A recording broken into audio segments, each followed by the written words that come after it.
Welcome to Python Programming Online Session. Morning to one and all.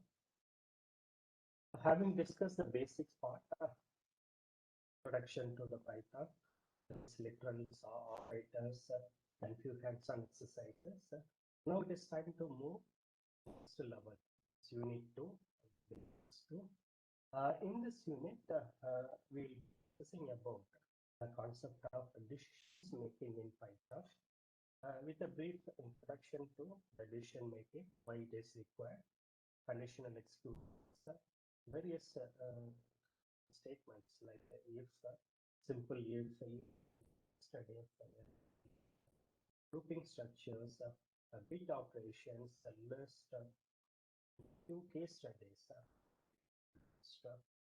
So we have in this unit discussions on decision makings, control structures, and case studies by using the list. This is the overview of the making decisions in Python. Assume that a programmer writes a program and the program asks questions, right? Which means a computer executes the program and provides the answers. The program must be able to react according to the received answers. Right? Fortunately, computers know only two kinds of answer. Both that depends on the Boolean value.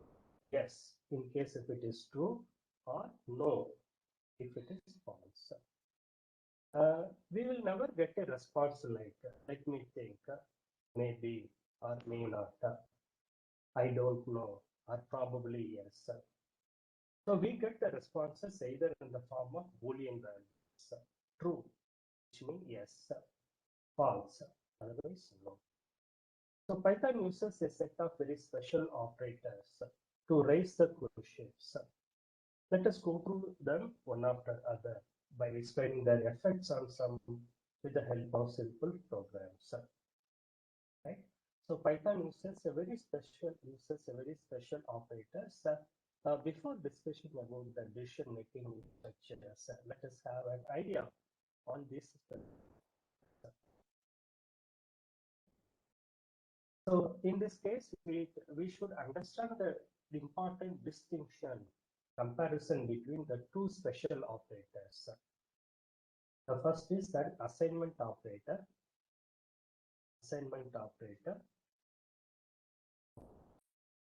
So which the variable at the right hand side assigns a value to the operand B. Okay. The value or the variable which appears the right hand to the operator assigns a value to the left hand side operand or variable. Okay, so in general mathematical notations, we pronounce as equal, right? But as far as programming language is concerned, it's called as assignment operator, right? And for the equal operation, we use there is a small thin difference between these two operators, assignment and we say it's a double equal. Equal. So this is a question we use. This is a question or these values equal. So here it compares, it's a comparative logical operator, compares the two values A and B and results a Boolean value, either true or false. Okay, so here in the assignment operator, the value of the variable at the right is assigned to the variable at the left. So here B assigns a value to the left hand operand variable, right? The second one is generally called double equal or equal. So which compares two operands both at the left and the right and results a Boolean kind, either true or false. Okay, so it is a binary operator with left-sided binding. which needs two arguments and check if they are equal, and the results will be of the Boolean kind, right? And another set of variables are, as few examples are given. The properties of these operators are called equality, greater than or equal to, less than or equal to, right? So 2 equal to 2, obviously matching. If there is a match between two variables, the result will be true. Otherwise, it will be false. Okay. So in this case, both values are same. It is equal. So it will be true. In the second case, it is false because both values are different. The next is greater than. So two values are compared, and according to its value, the results will display. So in this case, 100 is greater than 79, so it is true. Greater than or equal to. So a variable which may be used to compare on a conditions. So if centigrade is greater than or equal to 40.0, then the follow statements will be executed. So the results will be based on the condition. Same. So a programmer writes a program and the program asks the questions. This program, the statements, 100 is greater than 79. It asks a question. According to the question, the results are displayed. Centigrade is greater than or equal to 40.0. So a computer executes the program and provides the answers according to the value supplied. Okay, so and as I said, we will never get a response like help me think, I don't know, or probably yes. So the instructions, the statements, right? The program will ask questions and the computer executes the program, provides the answers according to the value, according to the variable and the conditions. Right? So assignment operator, comparative operator, I mean equal to. Okay, so it is important to understand the distinction between the two operators. Double equal, the comparative operator is with left-sided binding. It needs two arguments and checks if they are equal or not. So equality greater than or equal, less than or equal, are done according to the values supplied. Fine. So this is the table. Now we need to update our priority table by having all the operators. It now looks like basically the unary operator will post the highest priority, followed by exponentiation. Okay, as far as arithmetic operation is concerned, exponentiation will have the maximum priority, followed by multiplication, division, remainder, and we have the least priority for the binary addition and subtraction, arithmetic addition and subtraction. So next we have the less than or equal to, greater than or equal to, and the complement operator. Right? Now this is a scenario. Kindly go through it. Use one of the comparison operators in Python. Write a simple 2-line program. Okay. So all you need to apply a appropriate comparative operator. You know the comparative operators are equal to, greater than or equal to, less than or equal to, not equal to. So these are all called comparison operators. So write a simple 2-line program. All you need is to write a 2-line program, a program which should have maximum of 2 lines, which takes a parameter n. Okay, accept a parameter as an input, which is an integer, and prints false. Print false if n is less than 100. Otherwise true if n is greater than or equal to 100. So it is clear, accept a value, accept a parameter input in the variable n. Check the condition apply appropriate operator to print false if n is less than 0.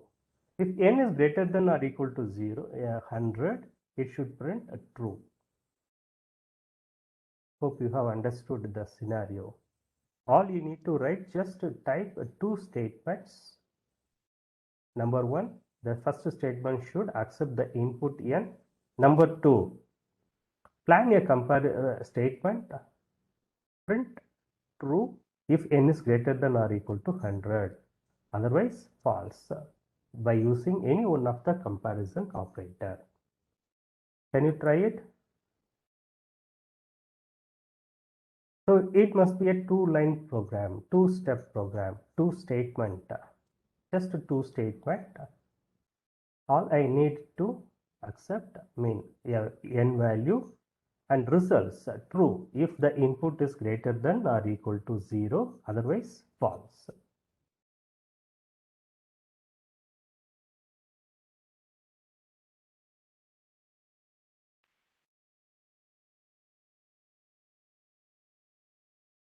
So once again read the statement.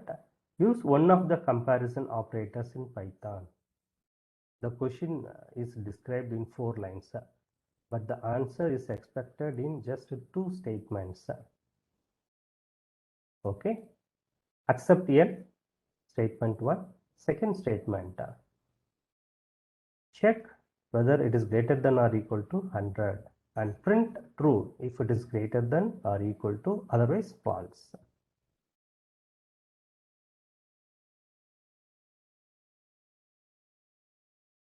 Can someone post the first statement, first line of the program? So the first line, yes, accept n, input n, accept n, yes, accept n. Second, check the condition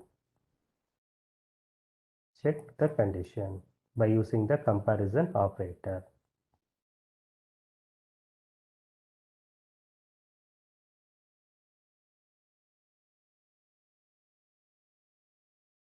So this is it. N. Write a simple two-line program which takes parameter n. Okay, a variable is defined as an integer, input with an integer, as someone pointed. Yes. By using the input function, accept n.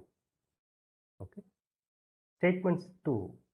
The second line should be check by using the comparison operator. If n is greater than or equal to 100, print. Obviously, is a Boolean value, returns true or false. So according to the value n, we have the result. Whereas in a conventional C programming or C++ or Java, we need to declare a variable, printf, enter value of n, scanf, %d, ampersand n, then we have to use a comparison operator. No? If n is greater than 100, printf is greater, true, else false.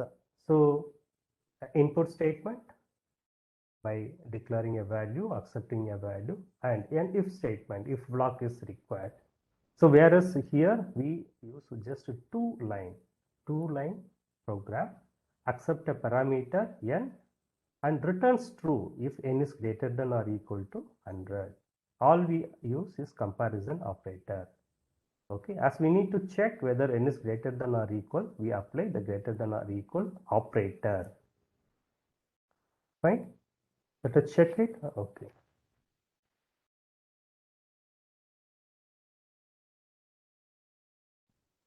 So n is equal to int. It is already clearly mentioned. It is supposed to be a int, right? Int of input function. Input, enter. Yeah.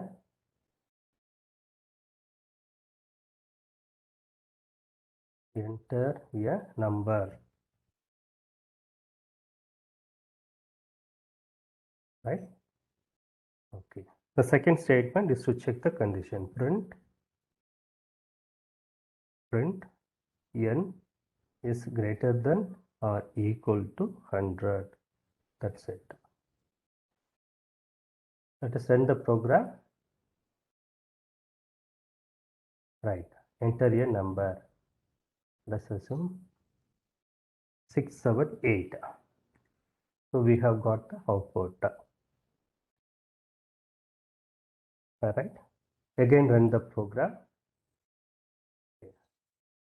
67. It is false. So this program takes a parameter n as an input. A value is assignment operator is assigned to n, an integer. Okay, the condition is checked. If the value is greater than n, greater than or equal to 100, it prints false. If the value is less than 100, it prints false. Otherwise, it is true. Okay. So a program could be solved by using different logics. There is no a single or a permanent or definite solutions. Okay, so if you are good in programming skills, if you have experienced, worked on more exercises, obviously you will get a number of ideas. Okay, there is no single solution for a problem. Yeah, problem could be solved by using different logics. So that is why people come with very innovative ideas and they become success. So unlike other field. Okay, so as far as the science stream is concerned, so mathematics, there will be a standard solutions. We need to apply only that logic. We say the steps, step 1, step 2, step 3. And if we try to change any steps, then we will not get the correct appropriate answer. Right? There are standard steps which must be applied to get the result. Whereas as far as computers and programming languages are concerned, there are no permanent or standard or a single solution. A problem could be solved with many logics, many ideas. Okay, fine. Right. Now moving on, the decisions. So with the introduction, now let us move on to the conditions and conditional executions. We have to have a mechanism which will allow us to do something if a condition is met. So in the previous exercises, we tried to understand the difference between comparative operator, equal operator, and conditions. Okay, we have not applied if, okay, or conditional executions. All we checked, compared the value, and the results are displayed according to the value.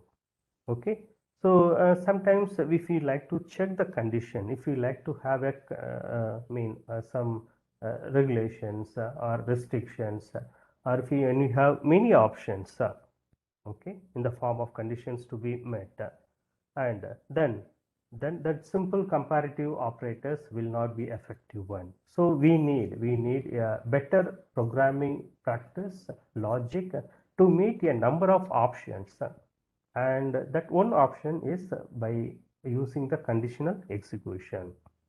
Okay, it is just like in a real life. We do certain things or we don't when a specific condition is met or not. For example, we go for a walk if the weather is cold, okay, or stay home if it is wet or cold. So since there was an overnight rain in the Bangalore, many people might have skipped the morning walk because of expecting rains. Okay, to make such conditions, Python offers a special instruction. Due to its nature and its application, it is called conditional instruction or conditional statement. Fine. There are several variants of it. We'll start with the simplest. The first form of a conditional statement, which you can see in the slide, is written very informally, but it is simple, called if. Okay, and the conditions and the general format is if an expression, okay, if an expression ended with a colon. If an expression or a condition ended with a colon and followed by a block mean if block. So this conditional statement consists of strictly necessarily elements in an order. First, the keyword if. The keyword if is a mandatory, followed by a single blank space, one or more white spaces, blank spaces, then an expression followed by an expression. Okay, this is called expression, true or not. Fine. So this expression raises a question or request for an answer whose value will be interpreted in terms of either true when its value is non-zero and false when it is equal to 0, right? And finally, this statement will end with a colon. Okay, so a colon followed by a new line. Okay, that is with an indented instruction. Indented instruction is naturally a tab space, So the interpreters, these editors will have automatically take you to with the indented instructions. So the statement followed by the condition mean if is called indented instruction. Okay, is it clear? So the indentation may be achieved in two ways, by inserting a particular number of spaces, okay, or by using the tab character. So we need not to do it. This editor will automatically take, okay, after the indentation space. So in some Python interpreter, we need to leave spaces. But the recent interpreters are designed in such a way you need not to type, blank spaces, or you need to press a tab. Okay, so after the colon, once you press enter, the cursor will leave a indented space. Okay, and you can type it below the if block. Is it clear? So an indented instruction or instructions, the indentation may be achieved either by inserting a particular number of spaces or by using tab character, or it will be done automatically. Okay, please note, if there is more than one instruction in the indented part, the indentation should be the name of the lines. So this indentation line 1, line 2, line 3. So all the statements followed by the if condition should be in the indentation block. They are called indentation instructions. So the statement should be in the same in all the lines. Is it clear? Now, how does this statement work? If the expression represents the truth, that I mean its value is not equal to 0, the indented statements will be executed. If the expression does not represent the truth, mean if the condition is failed, then the complete indentation block will be omitted or ignored, and the next executed instruction will be the one after the original indentation level, so which in pair with the same column of the if block. Is it clear? So the condition statement consists of 5 important things to be noted. The keyword if, one or more white spaces, followed by an expression which returns true if the condition is satisfied, otherwise false, and finally ended with a colon. So that colon will followed by a new line. The statements following the if block are called indented instruction, which all are entered in the original indentation level. Right? Let us check with a simple example. Okay.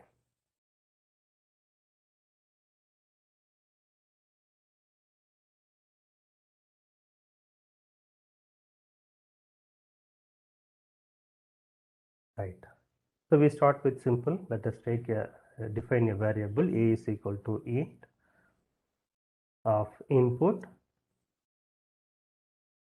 enter a.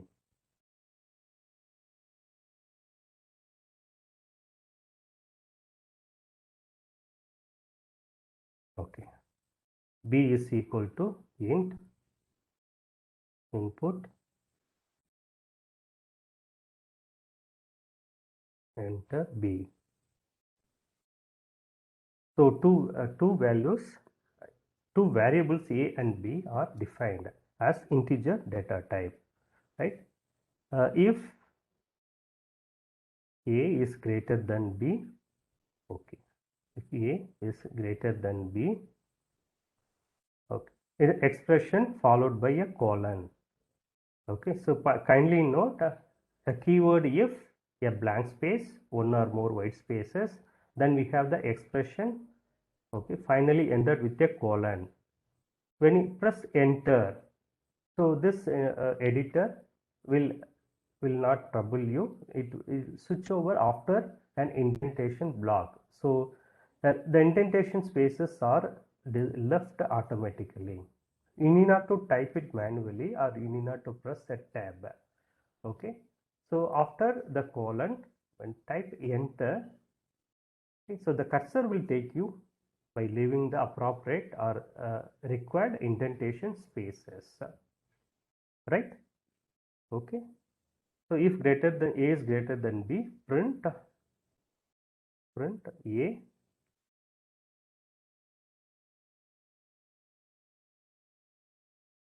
is bigger than b. So it's a program to check whether the two values are greater or not. Okay, it's a simple program. Let us run it. Enter a 1 2 3, the b value, okay, let us assume 56. So 123 is bigger than 56. So we have the simple if to check only if the condition is true. Okay, if the condition is satisfied, fulfilled, we get the output. In case if the value is small, 3 4 5, we don't have the output. So if the expression represents the truth, the indented statements will be executed.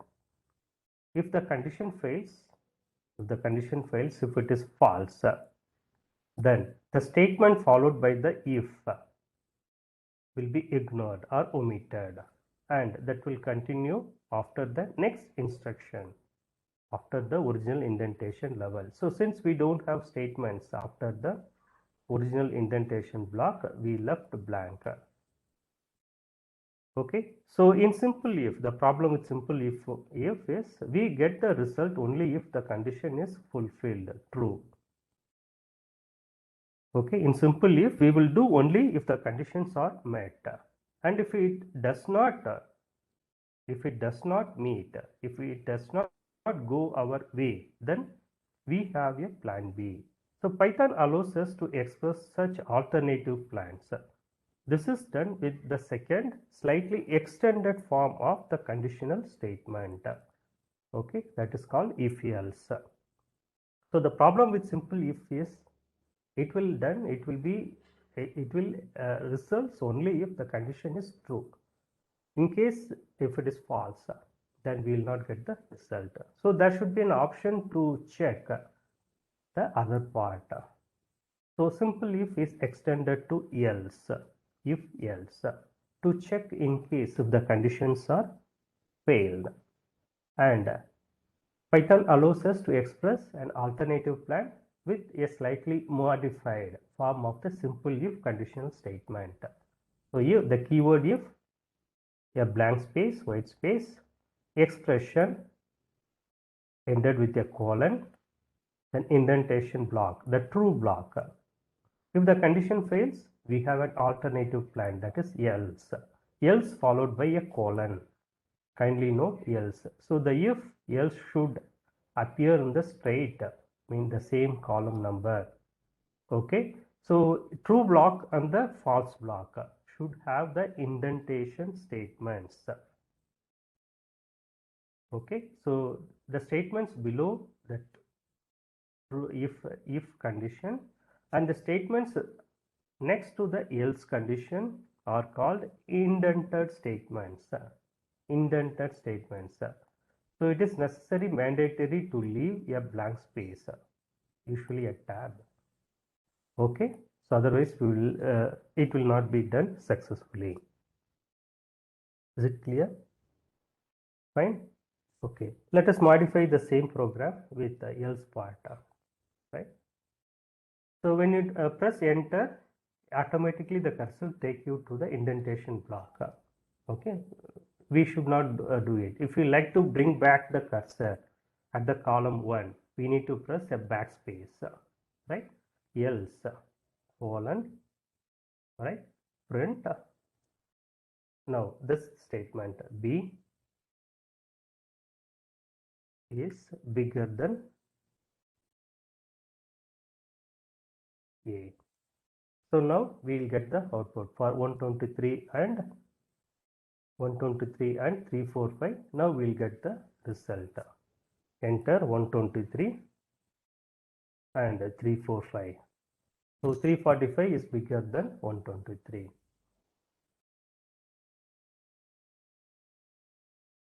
Fine. So here there is a new keyword else. Else is another keyword. So this part of the code begins with the else, which says that what to do if the condition specified for the if is not met, mean false. So if the condition evaluates to true, then the true block will be executed. The condition comes to an and condition comes to an end. Otherwise, the else block, the statements later to the else keyword will be executed. So and later the statement comes to an end. Is it clear? Okay. And the next form, another form, we have the extension of the next if is nested if. So it is a special case introduction, introduces another new Python keyword, nested if. Nested if. So in this case, the instructions are placed after the if. After the if. Okay. So can you go through the format, the syntax of nested if? Nesting means okay, a part inside another case. So it is a simple if else block, if else statement. We add another if else block. We add another if else block below each conditions. Okay, so we can have any number of if else block in each conditions. If it is true, we can have another condition and it is performed accordingly. Okay, so an if else statement is included, added in each condition. So basically it is a if else statement. We accommodate another if else in case of it is a condition is true, in case of it the condition is false. So by adding more if else block inside each condition, and hence it is called nested if. Okay, it's now it could be very simple. I have changed the color here, right? So it is a simple if else block having another if else block under true condition and false condition. So this structure is called nested if. So this use of the if statement is known as nesting. Remember that every else refers to the if which lies at the same indentation level. Okay, after the condition, the indentation level, colon. Since it's an if condition, the next statement should have followed the indentation level, then else, then indentation level. So we need to know this to determine how the if and else pair up. Okay, so the advantage of having indentation is to improve the readability and makes the code easier to understand and trace. If all the statements are placed in the first column, then it will be difficult to trace it. A big advantage, a merit of having the indentation block is the readability is improved. Now it is very clear. So this is a sub condition. a condition inside a condition, it is checked. Okay, so which improves the readability and makes us easier to understand. So this kind of structure makes the code easier to understand as well as the tracing, instead of all the statement writing from column 1 onwards. Right? Let us check with an example. I'll move again. Okay. Yes, this is an example which I have already. Okay. So this program accepts three values and checks whichever is greater to find the largest of three numbers by using nested if. You see the nested if, okay, which appears inside the if, and another if else block, okay, below the else condition. If A is greater than B, colon, and check the next condition if A is greater than C. Please note indentation and another indentation. So if and else remains. So hope is it clear. You could see a gray vertical line. Could you see a gray line? Is it visible to you? That represents the matching of a particular cases. So the if and else appear in the same value, and the statements below each condition are presented with the indentation spaces. Okay, the main if else inside each condition we have nested another if else cases. Right? Run the program. Let's check. Run. Enter A. Let us have 23. The value of B 45 and the C 12. So this program checks or accepts three input A, B and C, and checks, okay, identifies the greater value by using nested if and results. 45 is bigger than 23 and 12. Okay, so we check the condition. First A and B are compared. If it is true, okay, if it is true, and the third variable is compared. Again, if it is true, print A is bigger than B. In case A is 23, if A is greater than B, the condition is failed because 23 is not greater than 45. So the entire if block will be skipped, omitted. Right? Now the condition has jumped to else. So A is not greater than B. That one condition is checked. And now check the second and third. B is greater than C. If B is greater than C, yes. But the value of B is 45. The value of C is 12. So 45 is greater than C. Hence, the true block. B is greater than A and C. So 45 is bigger than 23 and 12. Here, in the else block, the nested if statement is satisfied. Hence, we have got the output of B, which is 45, is bigger than 23 and 12. In case if again B is again smaller than, we have the C. C will be the obviously the last option. C will be bigger than A and B. It is a one kind of logic to implement to support more conditions. So in general, if else will be the widely used control statements. Okay, and another possible way, alternative method to have more conditions while checking process is nested if.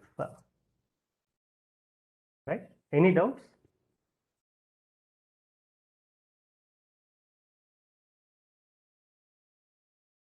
Any doubts or clarifications in simple if else, and nested if? Okay.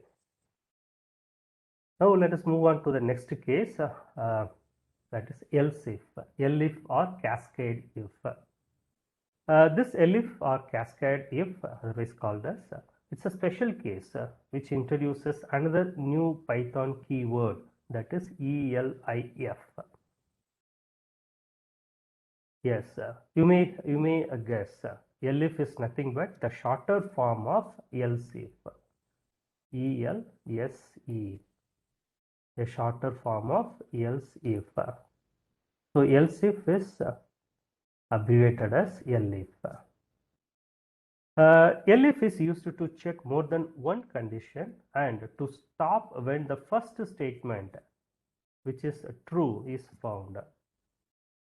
Okay, the format is if the same, blank space, yes, the condition or an expression followed by a colon, statements, else. Okay, if the condition is failed, we have an alternative, else block. If the condition is false, the else block, inside that we have the same format: if true, condition, statements, elif, expression, statements, elif, expression, statements, and finally we have else because it's a if else. So elif is used to check more than just one condition. Remember, elif is used to check more than just one condition, and to stop when the first statement, which is true, is found. The last statement of the elif could be the else part. So we must not use else without a preceding if. We must not use else without preceding if. Else is always the last branch of the cascade. So we are cascading the statements. Else if, else if, else if, else if, and finally else. So it is always the last branch of the cascade, regardless of whether you have used elif or not. Okay, regardless of whether you have used elif or not, else should be the last branch of the cascade. Okay, in case if there is no else branch in the cascade, only one of all the branches will be executed. Okay, so let us check in another example. I'll have this right. Just delete the output. Okay, right. Yes, we have removed the output of the earlier program. Now go through this instruction, this program. Can you get any guess what we find with this program?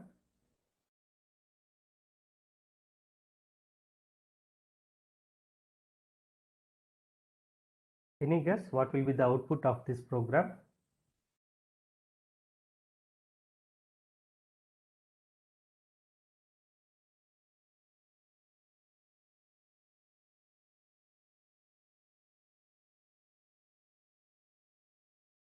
Yes.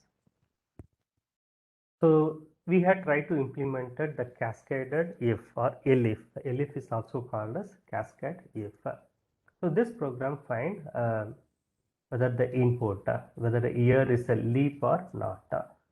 Okay, so the application of leap year will have if the in year is 1582. So the leap year would not be applicable if the year is below or lower than 1582. That is the main condition. Okay, so the leap year could be found only if it meets the Gregorian calendar. So that is the main condition we need to check. So if year is less than 1582, then the particular value is not within the Gregorian calendar. Else we check the conditions. So the year, okay, just a minute.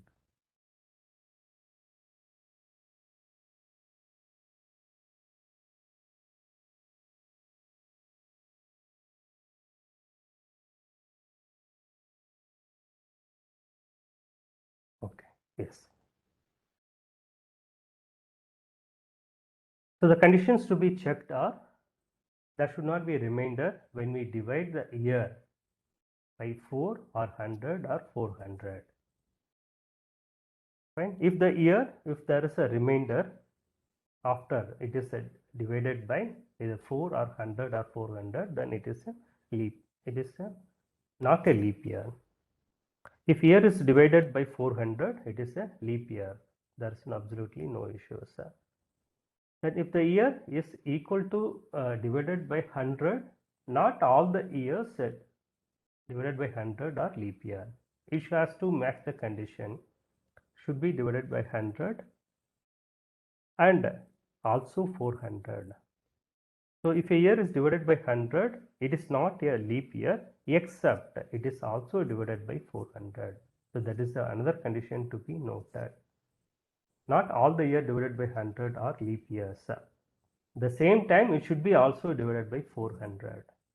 Okay, and otherwise simple logic is check whether do we get remainder after it is divided by 4. If a year is divided by 4 without a remainder, it is called leap year, and hence 400. Okay, it could be divided by 100, but not all the years with 0 remainder after divided by 100 are leap year. It should be also divided by 4. This condition is cascaded with either 400 or 4. Is it clear? So a leap year is one which is divided by 400, 4 with the combination of 100. Got it? Okay. Fine. Now and it is 2020. 2020 is obviously divided by 4, divided by 4, else if. When divided by 4, there is no remainder at all and equal to 0, hence it is a leap year. Fine. Let us check for another, the current 2021. 2021, we get a remainder 1. So hence not a leap year. Okay, so we can also check with other cases. You like to have check the program for any other different input value, any other different year would like to check. Please note all the year divided by 100 will not be a leap year. Okay, it has a cascaded condition. Fine, 50% confirm, and further it is also either divided by 100 or 400, then only it will be treated as a leap year. Okay, so a cascaded or ELIF is a special case. Okay, so it is used to check more than just one condition, and to stop when the first statement which is true is found.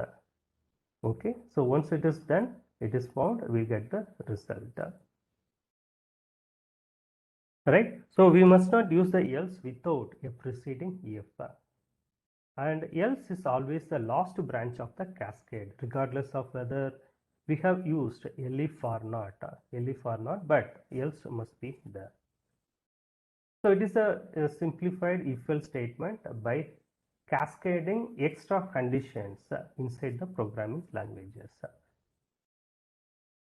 Is it clear? We are not checking different conditions. One condition is cascaded with another. For example, 100 with 4. As I said, all the year which is divisible by 100 are not leap. But if it is divisible by 100 divided by 100 with remainder 0, it is a leap. Again, remainder 0 after divided with 4, it is a leap. But 100 either with the 400 or 4, a cascaded conditions. Such programming could be done with the help of ELIF cases. Fine. But generally this ELIF is a little confusing one, and it is not recommended as a good programming practice. As basically if else would be very easier to understand. Okay, if there are more cases, then we can have nested if. So if else and nested if are the most commonly used conditional statement practices by the programming community.